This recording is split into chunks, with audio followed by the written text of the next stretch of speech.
Yuk belanja di TS Mart. Dengan belanja di TS Mart, Anda turut berpartisipasi dalam dakwah yang diselenggarakan YTS.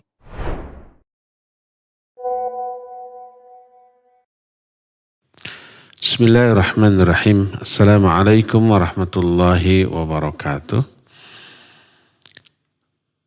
Alhamdulillahilladzi ba'atha fil ummiyina rasulan minhum yatlu alaihim ayatihi wa yuzakkihim wa yu'allimuhumul kitaba wal hikmah wa in kanu min qablu lafi dhalalin mubin. Wa ashhadu an la ilaha illallah al-malikul haqqul mubin wa ashhadu anna Muhammadan abduhu wa rasuluhu sadiqul wa'dil amin. Wassalatu wassalamu ala asyrafil anbiya'i wal mursalin wa ala alihi wa ashabihi ajma'in wa man tabi'ahum bi ihsanin ila yaumiddin wa ba'd. Para pendengar Radio Tarbiyah Sunnah Bandung di mana saja Anda berada, juga para pendengar radio-radio lain yang ikut gabung pada siaran kajian di pagi hari ini membahas kitab Ad-Da'u wad-Dawa, juga para pemirsa TV manapun, juga para netizen melalui akun manapun, khususnya para anggota Majelis Ta'lim Mumtaz Indonesia, para alumni haji dan umroh di bawah pengelolaan Mumtaz Travel dan Nasratul Ummah Travel di mana saja Anda berada. Alhamdulillah kembali kita berjumpa melanjutkan kajian Ad-Da'u wad-Dawa. Kita masih sedang berbicara tentang dampak buruk dari dosa dan maksiat. Pertemuan hari Senin yang lalu kita sudah menjelaskan salah satu dampak dosa dan maksiat itu adalah melahirkan banyak kerusakan di muka bumi ini dari berbagai macam aspek. Salah satu di antara dampak buruk dari maksiat adalah padamnya ghirah terhadap agama ini dalam hati kita. Nggak ada lagi rasa cemburu terhadap agama. Agama dilecehkan, agama diabaikan, agama direndahkan, termasuk oleh dirinya sendiri. Sehingga kepedulian terhadap pengamalan agama itu kurang. Dan ini salah satunya diakibatkan dari banyaknya dosa dan maksiat yang dilakukan oleh manusia. Berkata Imam Ibnu Qayyim rahimahullah, wa min uqubati dhunub annaha tudfi'u minal qalbi naral ghairah allati hiya lihayatihi wa salahihi kal hararatil ghariziyah lihayati jamil badan. Di antara sanksi atau efek buruk dari dosa-dosa adalah dia akan mematikan di dalam hati kita api ghirah, yang fungsi api ghirah bagi kehidupan dan kemaslahatan ini, taubahnya bagaikan suhu tubuh kita bagi seluruh badan kita. Salah satu di antara fungsi suhu tubuh itu, panasnya adalah bisa mengeluarkan berbagai macam keburukan, racun umpamanya, hal-hal yang tidak dibutuhkan oleh tubuh. Demikian juga ghirah terhadap agama ini bisa mengeluarkan, membuang sifat-sifat yang tercela, keburukan-keburukan karakter dari diri kita. Seperti contohnya umpamanya seseorang yang tidak memiliki ghirah karena abai terhadap agama, karena lalai terhadap perintah Allah, melanggar larangan Allah karena dosa dan maksiat, itu munculnya umpamanya sikap tidak peduli kepada agama ini.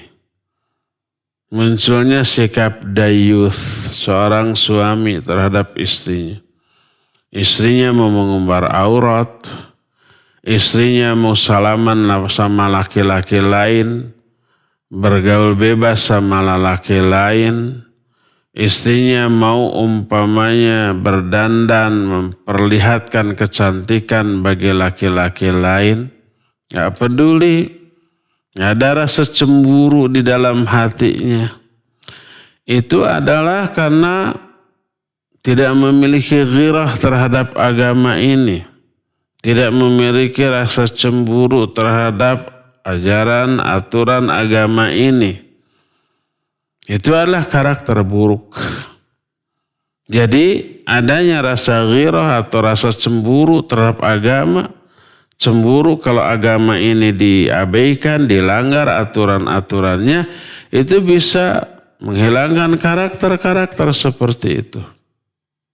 Seperti taubahnya kir atau panasnya hawa, suhu bagi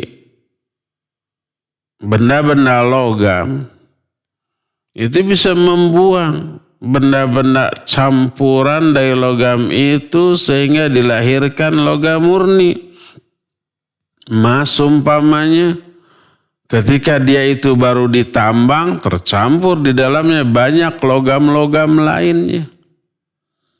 Kemudian dibakar dengan suhu tertentu.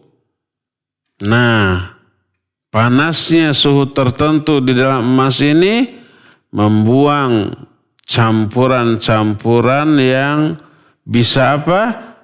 Bisa mencampuri kemurnian dari emas tersebut. Demikian juga perak, demikian juga besi.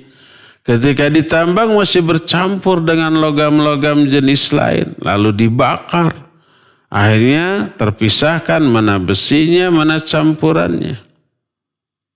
Seperti itulah ghirah di dalam tubuh atau jiwa manusia. Maka manusia yang paling mulia, manusia yang paling luhur, yang paling tinggi kedudukannya dan kemuliaannya adalah manusia yang paling tinggi ghirahnya, kecemburuannya terhadap dirinya, kepada keluarganya dan kepada umumnya manusia. Oleh karena itu ketika seorang sahabat namanya Sa'ad bin Ubadah radhiyallahu an, dia berkata, "Lau ra'aitu rajulan ma'imratih la darabtuhu bis-sayf ghair musaffah."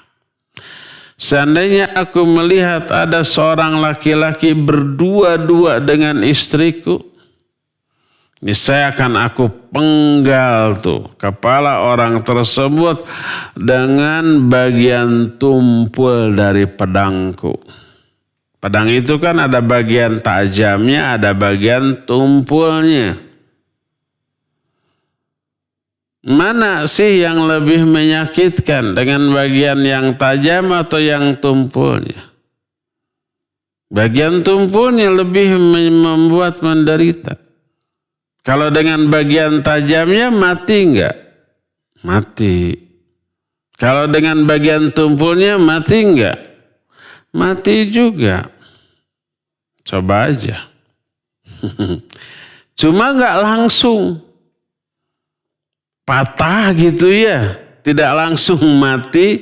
Karena kalau dengan bagian tajamnya lepas umpamanya kepalanya, seluruh syarafnya, uratnya putus, langsung mati.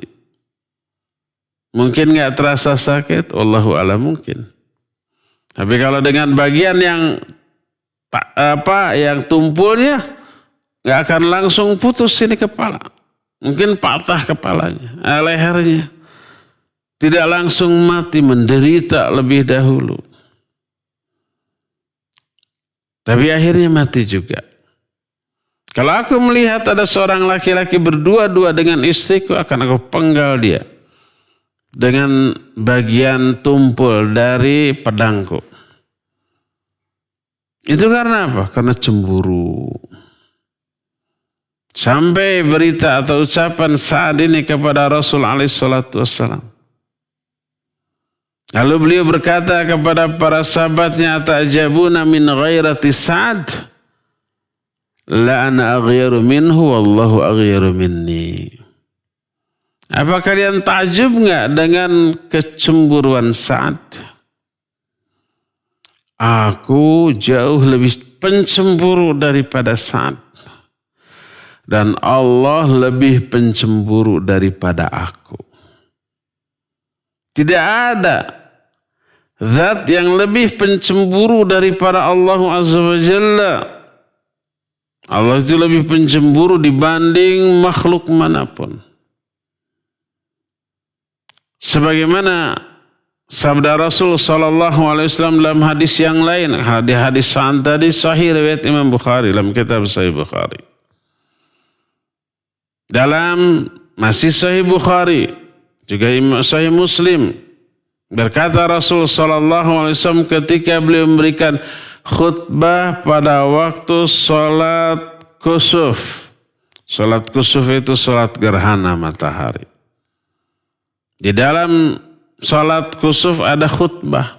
Sholat dulu, melakukan sholat 4 rakaat di dalam 2 rakaat. Apa maknanya? Maknanya sholat kusuf, sholat khusuf itu 2 rakaat.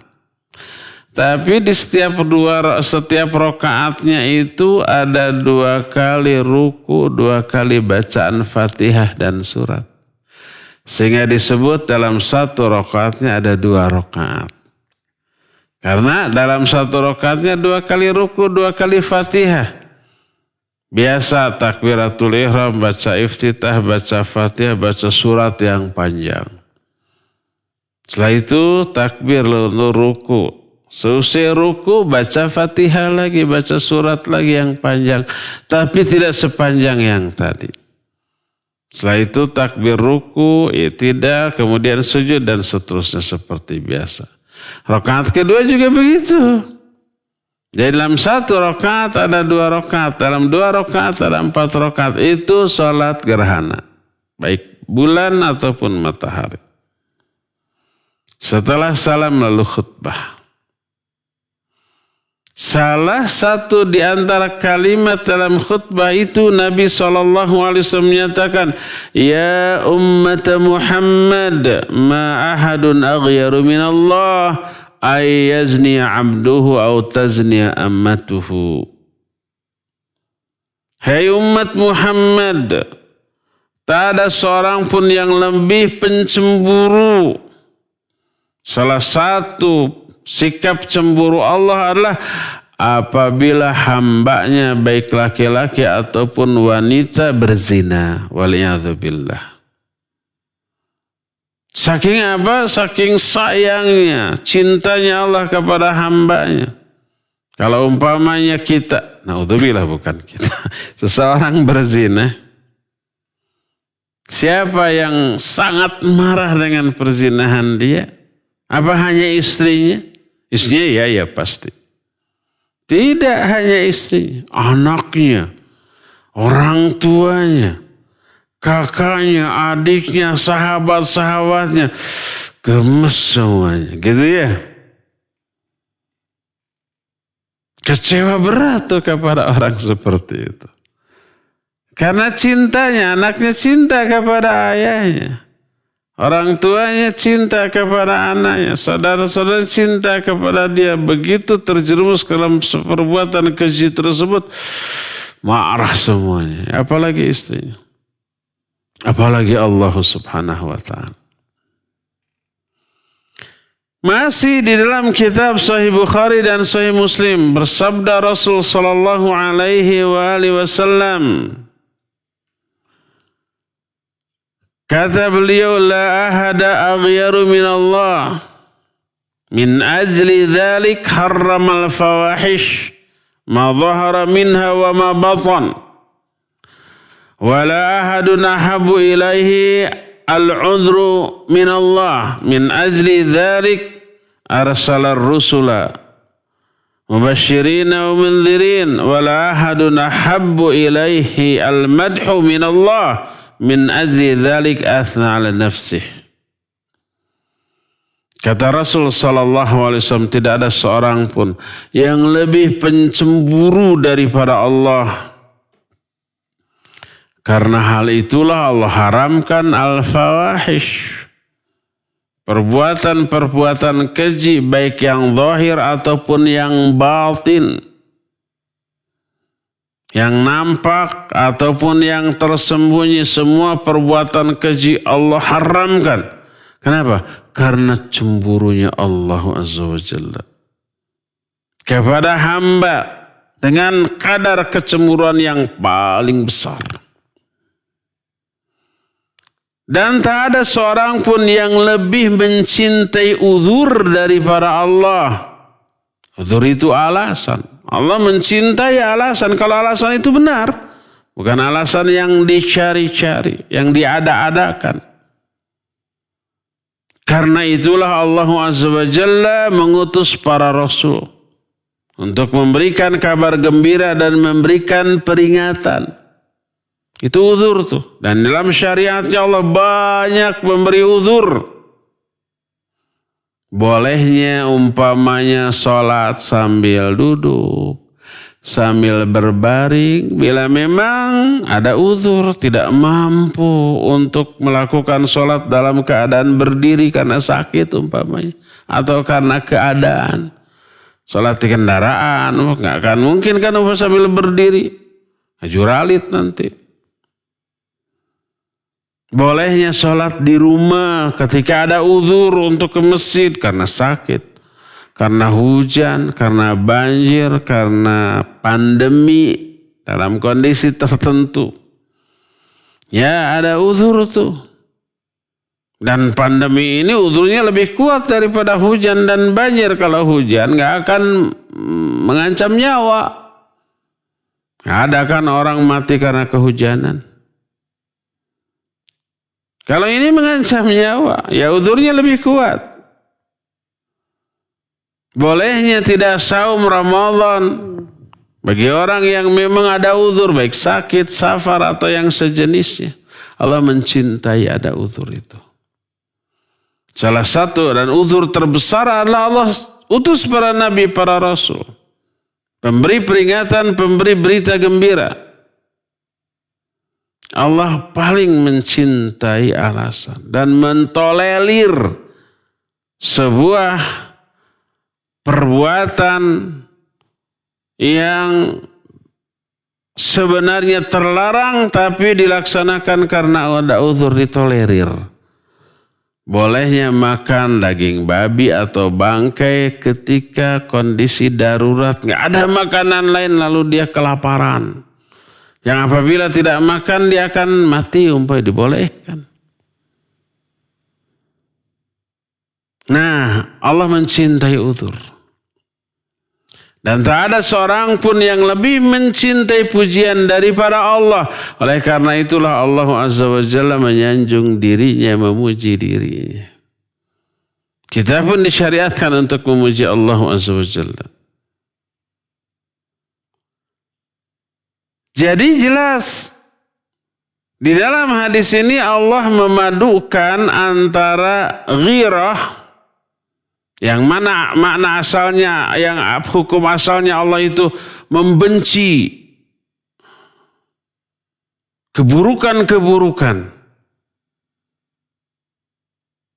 Itu karena ghirah. Dan mencintai uzur. Itu semuanya melahirkan sempurnanya sifat adil Allah, rahmat Allah, dan sifat ihsan Allah. Ihsan itu berbuat baik kepada makhluknya. Allah itu selain dia ini sangat memiliki kadar kecemburuan yang besar, tapi mencintai uzur bagi seorang hamba. Allah menerima uzur orang-orang yang memang memiliki uzur. Tidak dihukum, pahalanya tetap utuh. Umpamanya orang yang biasa pergi ke masjid untuk menunaikan sholat berjamaah di masjid, lalu karena ada uzur dia sholat sendirian di rumah, pahala sholat berjamaahnya tetap utuh, tak berkurang sedikit pun. Orang umpama yang biasa sholat sambil berdiri ketika sehat, lalu ketika ada uzur sakit dia sholatnya sambil duduk atau sambil berbaring bahkan, pahalanya tetap utuh sama dengan sholat sambil berdiri. Begitulah seterusnya. Orang terbiasa umpamanya saum Senin Kamis atau saum Arafah atau saum Muharram. Suatu saat pas Senin pas Kamis ada uzur. Baik uzur karena sakit atau karena safar. Pahala saumnya tetap utuh. Pas setiap Muharram umpamanya tanggal 10 dia selalu saum. Pas hari Arafah tanggal 9 umpamanya dia selalu saum. Pas saat itu tanggal 9 Arafah, 9 Dzulhijjah atau 10 Muharram dia ada uzur sakit umpamanya. Atau karena safar umpamanya nggak bisa saum, pahalanya tetap dapat utuh. Tidak berkurang sedikit pun. Saking cinta uzur dan menerima uzur. Maka Allah Azza wa Jalla tidak akan mengadab seorang hamba karena kesalahan yang dilakukan karena uzur. Seperti tidak sholat berjamaah adalah sebuah kesalahan. Kalau tanpa uzur. Tapi ada uzur maka menjadi boleh. Seperti saum Ramadan umpamanya wajib. Kesalahan besar kalau tidak saum di bulan Ramadan di siang hari. Tapi karena ada uzur maka dia tidak saum. Maka Allah tidak akan mengadab. Jadi karena itulah Allah mengutus para rasul, para utusannya dan menurunkan kitab-kitabnya sebagai indar dan i'dzar. Indar itu peringatan, i'dzar itu uzur, alasan. Kalau sudah diutus para nabi, para rasul, orang masih durhaka, nggak ada uzur lagi itu. Dihajar orang itu habis-habisan. Inilah puncak kemuliaan Allah. Puncak sifat ihsan Allah. Puncak kesempurnaan Allah subhanahu wa ta'ala. Nah di antara hamba, di antara manusia, ada yang memiliki sifat ghirah. Tapi tidak sesempurna Allah azza wa jalla.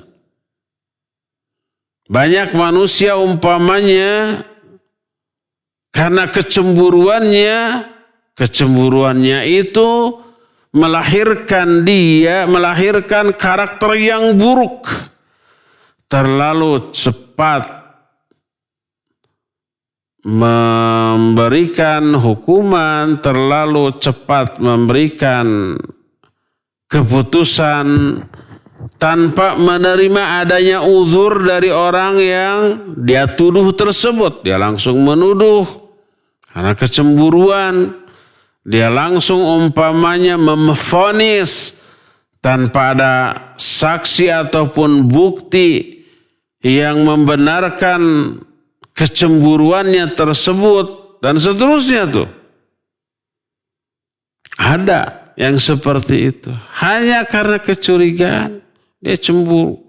Lalu langsung menuduh, langsung memvonis, langsung menghukum. Dan hukuman yang sebenarnya tidak layak bagi dia untuk memberikan hukuman seperti itu. Nah itu di sisi lain ada orang yang tidak memiliki kecemburuan menerima setiap uzur. Seorang umpamanya suami melihat istrinya berdandan satakar kebek. Arti satakar kebek itu apa ya? Berdandan secara maksimal lah gitu ya. Ditanya oleh suaminya, kamu kok berdandan itu? seperti itu berlebihan. Sehari-hari di hadapan saya nggak pernah berdan.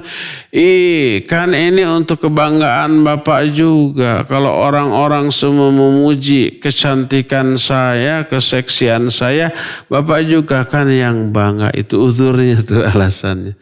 Saya mikir iya juga. Itu istri siapa ya cantik begitu, seksi begitu. Nama saya sebagai suaminya disebut. Iya, akhirnya mentolerir seperti itu. Mentolerir banyak uzur yang mestinya bukan uzur. Akhirnya hilang kecemburuan ini. Anaknya umpamanya pada saat sholat subuh, ini laki-laki yang sudah remaja. Ayo kamu bangun ke masjid sholat. Anaknya memberi uzur, Pak ngantuklah, apa-apa, ini kan gak sekolah, sekolahnya daring nanti. Gak harus berangkat, tadi malam habis mengerjakan tugas sampai malam. Nantilah sebentar lagi, oh iya sok atuh tidur aja dulu. Dibiarkan gak sholat subuh ke masjid. Menerima uzur yang sebenarnya bukan uzur. Itu nggak ada rasa cemburu. Hilang kecemburuannya terhadap agama ini. Akhirnya mentolerir semua uzur. Dan itu mengakibatkan hilangnya ghirah. Semuanya itu merupakan ghirah yang tercela, bukan terpuji. Ada ghirah yang berlebih-lebihan, ada ghirah yang terabaikan. Dua-duanya adalah hal yang buruk. Berkata Rasul sallallahu alaihi wasallam, "Inna minal ghairah ma yuhibbuha Allah, wa minha ma yubghiduha Allah." Fallati yubghiduha Allah al-ghirah fi ghairi raibah. Kata Nabi SAW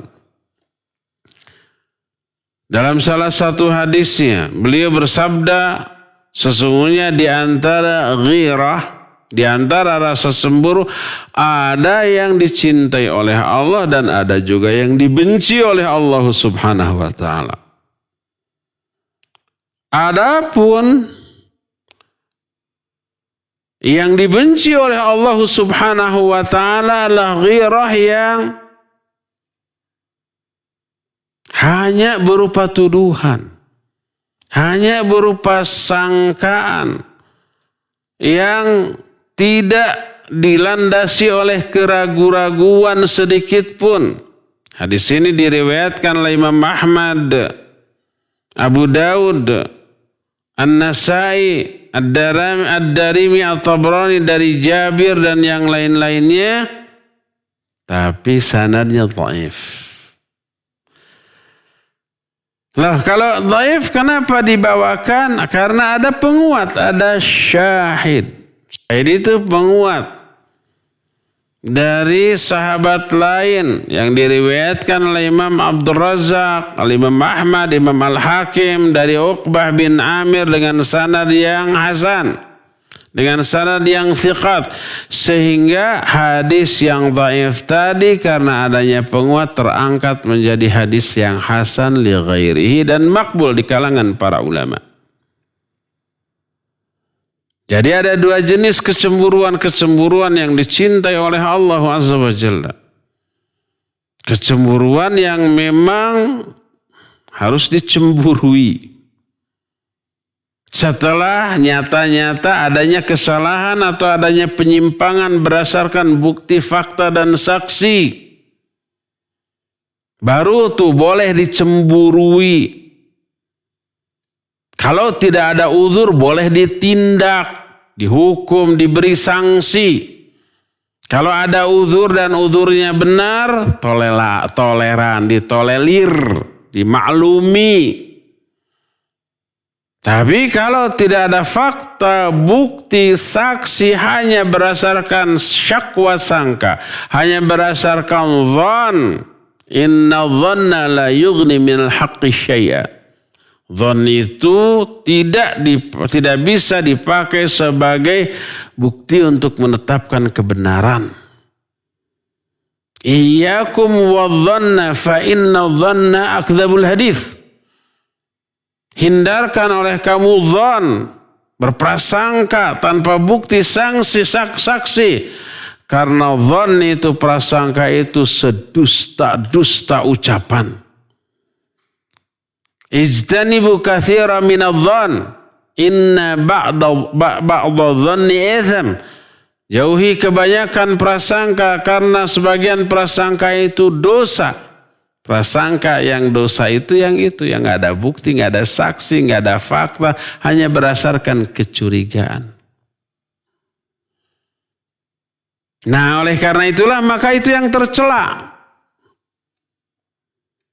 Apalagi sudah dzon, suudzon, nila langsung muncul kecemburuan, langsung memvonis, menuduh, memberi sanksi. Double, bukan double lagi, triple dosanya. Bukan triple lagi, kalau 4 apa sebutannya? Double 2, triple 3, kalau 4 apa?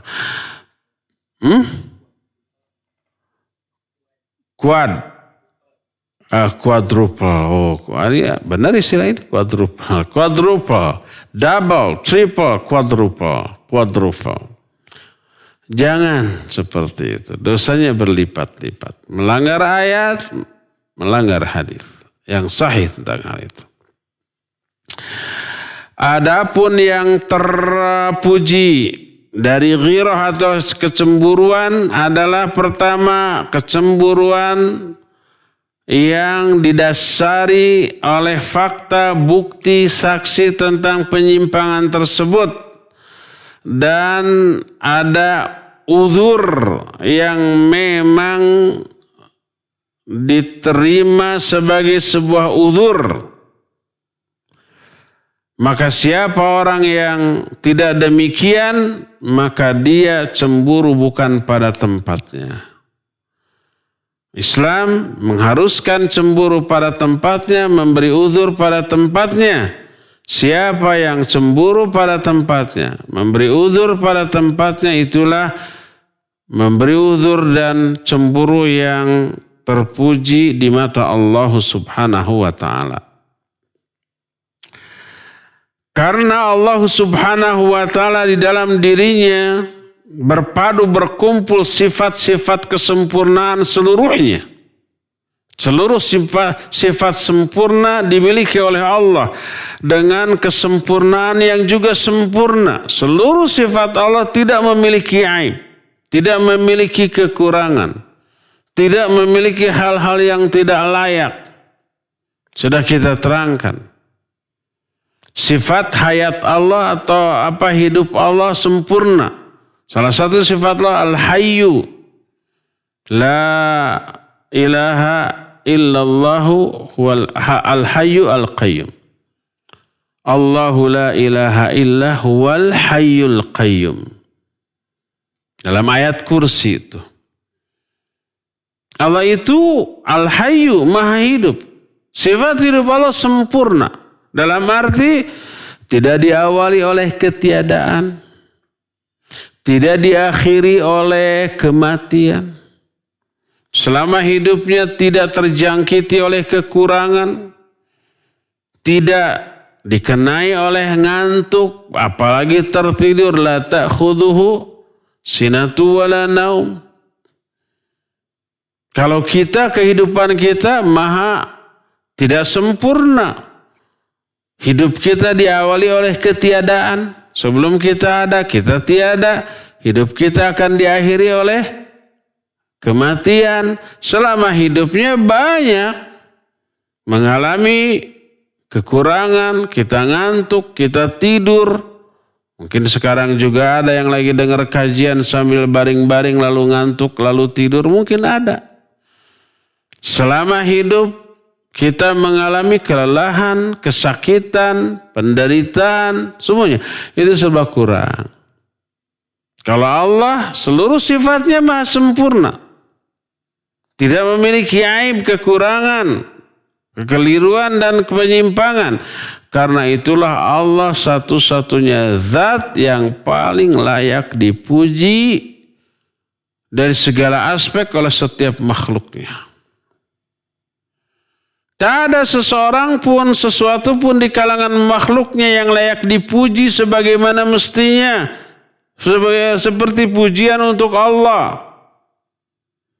Bahkan sebagaimana Allah memuji dirinya, menyanjung dirinya, karena kesempurnaan sifat-sifatnya, maka sifat cemburu Allah subhanahu wa ta'ala pun begitu sempurna. Dalam arti tawassut antara cemburu yang tercela dengan cemburu yang banyak terlalu mentolerir semua hal yang sebenarnya tidak layak untuk ditolerir. Cemburu Allah itu sempurna di tengah-tengah. Kalau kita manusia ada cemburu yang berlebih-lebihan. Ada yang mengabaikan kecemburuan. Ya biarlah. Wajarlah begitu. Memang masa-masanya. Normal lah. Biarkan saja, nanti juga berubah. Mentolerir setiap kesalahan, kekeliruan karena kurangnya rasa cemburu. Pokoknya manusia tidak sempurna di dalam memiliki sifat cemburu dengan kadar yang mestinya pas. Ini ada kalanya kurang, ada kalanya berlebih-lebihan. Maka siapa orang yang sesuai dengan Allah dalam salah satu di antara sifat-sifatnya dengan kadar yang pas, maka dia akan tertuntun. Sifatnya yang mulia itu akan menuntun dia ke arah kebenaran, ke arah yang Allah subhanahu wa ta'ala ridhoi, ke arah yang bisa mendekatkan dia kepada rahmat Allah subhanahu wa ta'ala, sehingga dia menjadi orang yang dicintai oleh Allah subhanahu wa ta'ala. Allah itu rahim dan mencintai orang-orang yang penyayang. Allah itu karim dan mencintai orang-orang yang dermawan. Allah itu alim, berilmu dan mencintai ilmu dan para ulama. Allah itu maha kuat dan lebih mencintai mukmin yang kuat dibanding dengan mukmin yang lemah. Al-mu'minu qawiyyu ahabbu ilallahi minal mu'minid dhaif. Seorang mukmin yang kuat itu lebih Allah cintai daripada mukmin yang lemah. Allah itu maha pemalu. Innallaha hayyun karim yuhibbul haya. Allah itu maha pemalu dan Allah mencintai sifat malu ini. Salah satu sifat malu Allah itu adalah Allah malu kalau ada seorang hamba yang meminta kepada Allah dengan mengangkat kedua tangannya ayyaruddahu makhabibatain. Lalu oleh Allah ditolak, tidak dikabulkan. Allah malu, makanya dikabulkan. Allah itu maha indah. Innallaha jamilun yuhibbul jamal. Allah itu maha indah dan mencintai setiap keindahan. Allah juga witir dan mencintai witir atau hal-hal yang ganjil. Dan banyak lagi ungkapan-ungkapan yang senada dengan itu. Oleh karena itulah maka cemburu kita ini harus dijaga agar proporsional. Memiliki cemburu yang besar terhadap agama ini. Ketika agama ini terabaikan oleh siapapun, dilanggar agama ini oleh orang yang terdekat dengan kita, kita wajib cemburu. Dengan kadar cemburu yang pas, tidak berlebih-lebihan, tapi tidak juga terlalu mentolerir setiap penyimpangan tanpa uzur syar'i. Nah, ketika orang berdosa, bermaksiat, maka hilanglah kecemburuan terhadap agama ini. Minimalnya berkurang. Orang-orang sekitarnya mau sholat mau tidak peduli amat. Ada nggak orang tua? Anak-anaknya tidak sholat atau sholat tapi mengabaikan, tidak ke masjid atau belang betong atau umpamanya menunda-nunda dari waktunya, dari awal waktu dibiarkan. Biarlah masih anak-anak, masih remaja, sedang memang senang-senangnya main-main, biar hilang tuh rasa cemburu terhadap agama ini dalam kehidupan keluarganya. Hilang atau menurun rasa ghirah di dalam hatinya terhadap agama ini. Istrinya berdandan menor keluar, dibiarkan sendiri safar, dibiarkan, nggak ada ghirah terhadap agamanya dalam kehidupan istrinya. Itu karena dosa dan penyimpangan. Seandainya dosa dan maksiat ini tidak melahirkan keburukan lain bagi para pelakunya kecuali hanya sifat ini saja, hilangnya ghirah, maka cukuplah itu sebagai sanksi yang sangat besar. Karena tidak adanya ghirah terhadap agama ini membahayakan dia, membahayakan kehidupan si pemilik dari dosa dan maksiat tersebut. Gak ada ghirah terhadap agama, abai dia terhadap agama.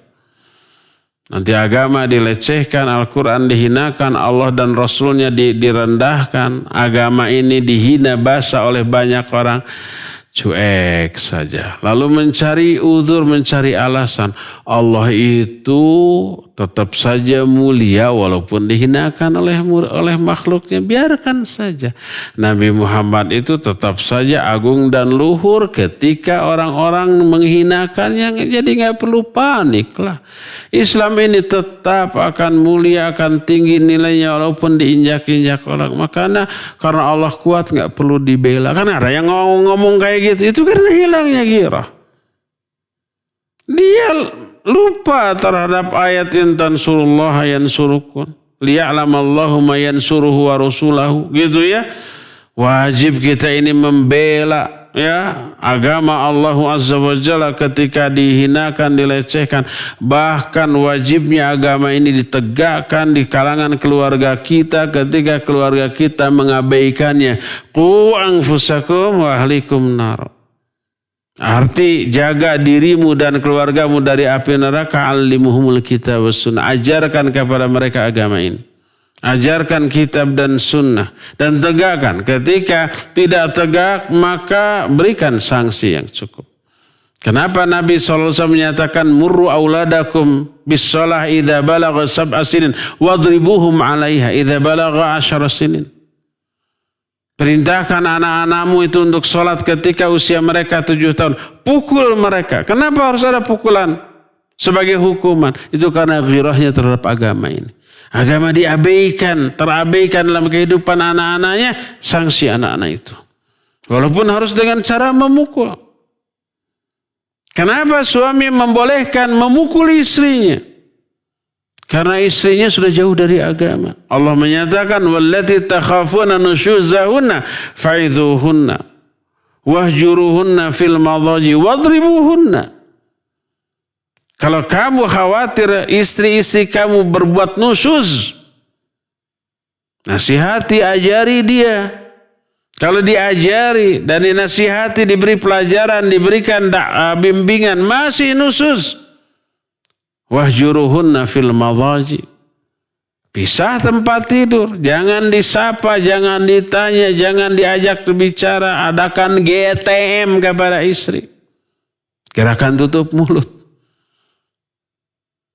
biar dia berubah. Kalau setelah itu juga tidak berubah juga, apa yang terjadi? Wadribuhunna, pukul mereka. Ini sanksi yang berat. Kita akan lanjutkan kajian Islam ilmiah pembahasan kitab Ad-Da'wah Dawa pada sesi tanya jawab.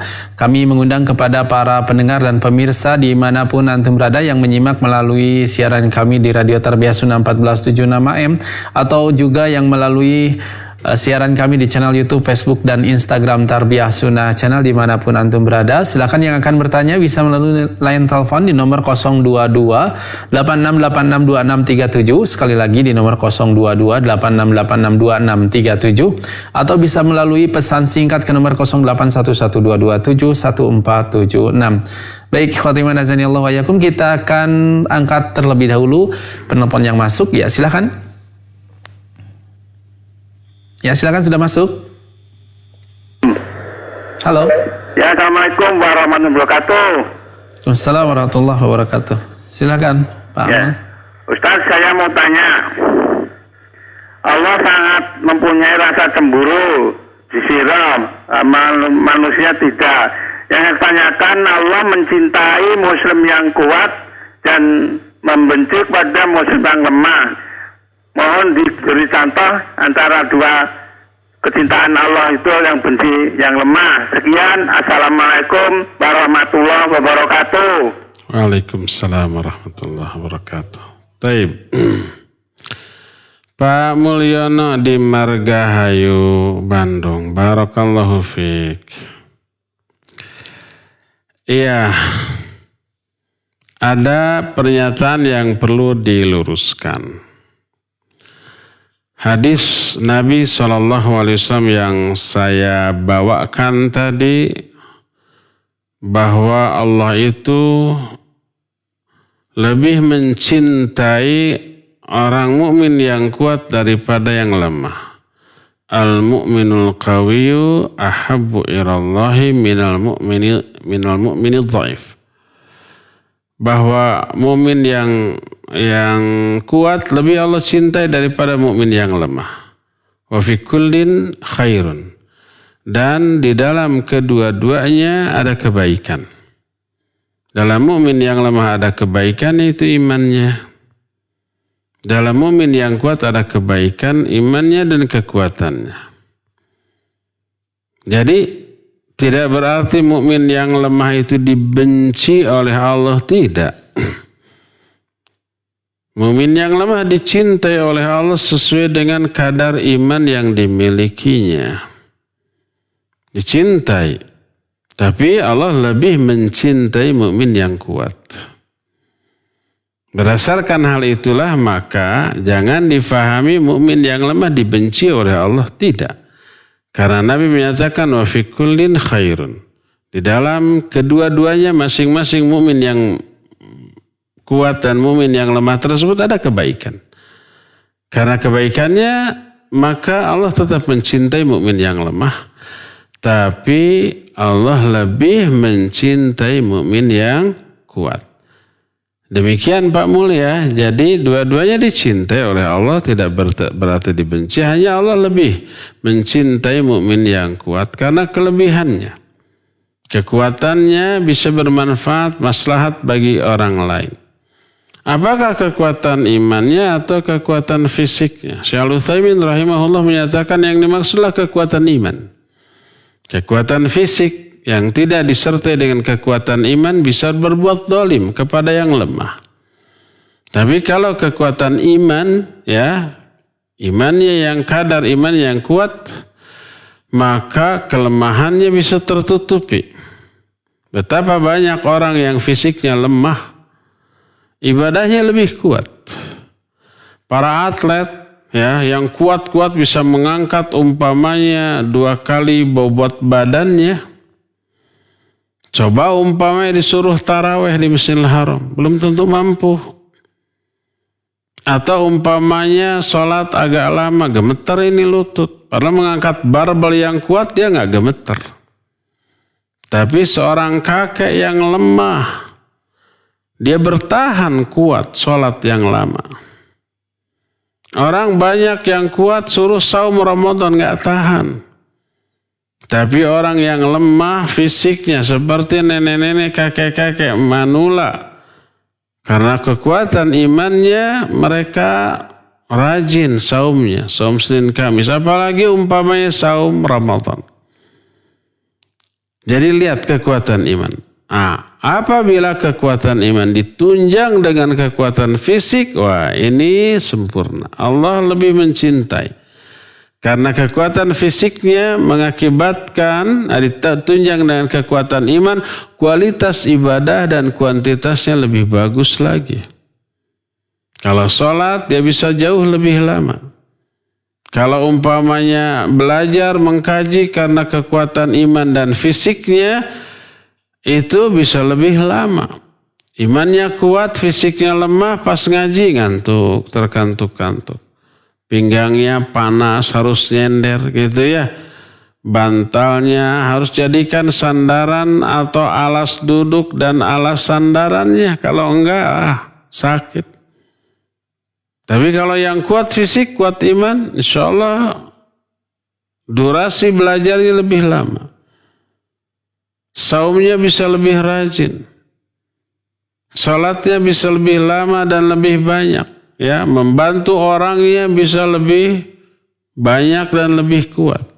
Ya, demikian wallahu a'lam bishawab. Silakan. Syukran Ustaz atas jawabannya, dan kita beralih ke penanya berikutnya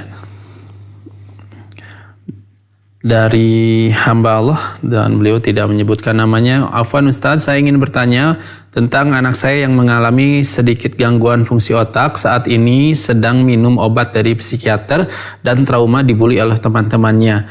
Jika Masya Allah, membuat dia sering was-was dalam wudhu, bahkan wudhunya itu banyak yang tidak sesuai dengan sunnah, diulang-ulang, air dihambur-hamburkan, dan di kamar mandi pun jika mandi akan sholat lama, jadi sholatnya di akhir waktu. Dan mohon pencerahannya Ustadz tentang hukum ibadah sholat atau ibadah apapun untuk anak kami ini. Usianya saat ini sudah 21 tahun. Saya sangat kepikiran sekali tentang ibadahnya dia Ustadz, sampai-sampai saya juga terkena penyakit lambung, insomnia dan kecemasan yang berlebih. Semoga Allah ampuni saya ya Ustadz, dan mohon nasihatnya. Syukran, jazakumullahu khairan. Ya, afwan wa jazakallahu khairan. Anaknya penyakit apa tadi? Trauma karena dibully oleh teman-temannya. Dibulinya karena apa? Tidak disebutkan Ustadz. Baik, barakallahu fiik. Ya, sering dibuli oleh kawan-kawannya, melahirkan trauma. Salah satu efek buruknya was-was. Kalau wudu diulang gitu, kalau mandi lama gitu. Saya nggak tahu apa ada hubungan nggak? Karena trauma dibuli dengan was-was ketika wudu. Kecuali kalau dibulinya dalam hal wudu. Kamu mau wudhu teh gitu ya, asal tuh banyak yang nggak basuh, tuh lihat kakinya masih ada yang kering, dasar sembrono. Akhirnya mungkin saya kalau yang dibulinya karena tata cara wudhu yang salah, yang keliru. Umpama mandi, kamu udah mandi tuh lihat tuh, dakinya masih tebal. Akhirnya dia trauma, akhirnya kalau mandi sampai lama, sampai sejam, sampai bersih, airnya sampai 1 drum untuk sekali mandi. Apakah begitu? Taib, barakallahu fiik. Ya, kalau itu yang terjadi, mandi yang dibulinya karena kekeliruan dalam hal wudu dan mandi. Kalau dibulinya aspek lain tapi berpengaruh kepada wudu dan mandi, saya pikir nggak ada hubungannya. Tapi ala kulli hal, berikan pengertian kepada anak untuk menghilangkan sikap was-wasnya. Jelaskan tata cara wudhu yang benar, tanamkan keyakinan bahwa itulah cara yang benar. Maka was-wasnya insya Allah akan hilang. Asal wudhunya itu memenuhi tata cara wudhu yang diajarkan oleh Nabi SAW, yakinlah bahwa itu benar. Demikian juga dalam hal mandi gitu. Cukup mandi itu begini sebagaimana dituntunkan oleh syariat. Selebihnya abaikan. Tanamkan itu. Yakinkan itu dalam dirinya. Maka insya Allah was-wasnya ini akan hilang. Kalau memang hanya karena was-was dalam hal itu. Jadi sikap was-was di dalam cara ibadah itu karena ketidaktahuan, karena kebodohan. Akhirnya timbul was-was. Akhirnya dari was-was ini lahir amalan yang berlebihan. Wudunya bisa lebih dari 3 kali. Diulang-ulang lagi. Berefek juga ke sholat. Tuh rasanya sholatnya barusan tidak sah. Diulang lagi. Di tengah jalan, aduh tadi kayaknya ada kekeliruan. Dibatalkan lagi sholatnya. Diulang lagi dari awal. Was-was seperti itu karena kebodohan. Karena ketidaktahuan tentang syariat. Ya, tanamkan itu. Luruskan pemahamannya. Konsep berfikirnya tentang sah tidaknya sebuah ibadah. Luruskan. Ajarkan kepadanya rukun dan syarat sebuah ibadah agar sah. Sudah cukup. Dan abaikan yang lain. Justru kalau berlebih-lebihan dalam hal ini. Menjerumuskan dia ke dalam kebidahan. Itu yang justru akan mengundang dosa dan azab. Tanamkan saja. Ya. Itu perkara yang pertama. Perkara yang kedua, bulian teman-temannya. Coba lihat aspek apa yang dibuli dari kawannya, perkuat dari sisi itu. Yang pertama, kuatkan mental anaknya. Kedua, kuatkan sisi atau aspek kelemahan yang membuat dia dibuli oleh kawan-kawan. Sehingga lahir sikap percaya diri. Ya. Kecuali kalau dibulinya dia karena kondisi kekurangan dari aspek fisik, umpamanya afwan ada cacat, ya itu memang tidak bisa diperkuat, diluruskan. Tapi minimal mentalnya diperkuat. Dengan memperkuat mentalnya muncul kepercayaan dirinya ketika dibuli, maka dia insya Allah akan kuat. Itu yang kedua. Ketiga, ya. Tanamkan kepada dia keuntungan ketika dibuli. Dibuli adalah dizalimi. Walaupun kezaliman itu berdasarkan fakta dari keadaan yang dialami oleh kita. Umpama kita ada kekurangan itu fakta. Lalu dibuli, dizalimi dari aspek itu. Itu tanamkan kepada dia. Yang dibuli, yang dizalimi itu untung. Tidak rugi. Ruginya ada. Mungkin sakit hati. Tapi keuntungan jauh lebih banyak. Apa sih keuntungannya? Coba jelaskan kepada dia. Pertama, orang yang dizalimi termasuk dibuli. Dosanya otomatis gugur. Tanpa harus bertobat dari dosa tersebut, gugur tuh. Karena itu musibah. Secara psikis. Setiap kesedihan, keresahan, kegelisahan, ketidaknyamanan hati itu menggugurkan dosa. Kedua nih, pahala kesabaran bertambah. Sabar atas penderitaan itu amal soleh, ibadah yang agung. Dan setiap amal soleh itu diberi pahala. Dan pahala kesabaran itu tidak dihitung dengan angka. Allah kalau membalas sebuah kebaikan biasanya nyebut angka 10 kali lipat, 700 kali lipat gitu ya. Tapi untuk kesabaran tidak Allah sebut angka. Digelontorkan dengan jumlah yang jauh lebih besar. Allah menyatakan, innama yuwaffas sabiruna ajrahum bighairi hisab. Allah hanya akan memberikan pahala kepada orang yang sabar tanpa hisab, tanpa hitung-hitungan. 2. Ketiga, ini yang senjata. Doa orang yang dibuli, yang dizalimi itu makbul, diterima oleh Allah, dikabulkan oleh Allah. Nabi SAW menyatakan da'watul mazlum mustajabatun wa in kana fajira. Doa orang yang dibuli, yang dizalimi itu mustajab, dikabul walaupun dia ini orang durhaka. Orang durhaka tapi dibuli oleh orang lain berdoa, itu kena tuh. Bahkan orang kafir, ittaqu da'watul mazlum fa innahu laisa bainahu wa bainallahi hijab wa in kana kafir. Takutlah kamu kepada doa orang yang dizalimi. Karena gak ada penghalang antara doa orang itu dengan Allah. Sekalipun dia orang kafir. Ada orang kafir kita zalimi. Ya. Orang kafir ini berdoa kepada Allah untuk keburukan kita. Bisa kena itu. Walaupun kita mukmin dia kafir. Tapi kita yang zalim bisa kena doanya kepada kita. Ini poin yang ketiga. Doa orang yang dizalimi itu mustajab.